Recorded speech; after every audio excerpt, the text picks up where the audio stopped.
ও মা, এটা কি পড়লো? কেউ হালকাকে দেখে নিয়ে আয়। হালকা না হলে আমাদের কেউ রক্ষা করতে পারবে না। ঠিক আছে কাকা, আমি যাচ্ছি। হালকা ভাই, আমাদের গ্রামে কি যেন আকাশ থেকে পড়ে গেছে। তাড়াতাড়ি চলো, তুমি না আসলে সমাধান হবে না। কি? চলো তো দেখি। তাড়াতাড়ি ভাই, সামনে বড় বিপদ।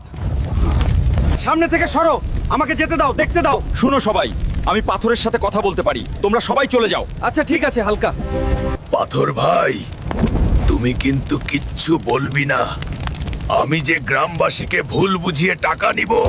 শুনো চাচা চাচিরা, আমাকে পাথর বলেছে প্রতিটা বাড়ি থেকে 1000 টাকা করে দিলে পাথরটা চলে যাবে। ওমা, পাথরও কথা বলে? জি, শুধু আমার সাথে। Please accept this offering. I hope it is enough to satisfy him. He seems pleased. দেখছো বন্ধুরা, গ্রামবাসীদের বোকা বানিয়ে কতগুলো টাকা কামায়েছি। বন্ধুরা, গ্রামবাসীরা বুঝে ফেলার আগে লাইক, কমেন্ট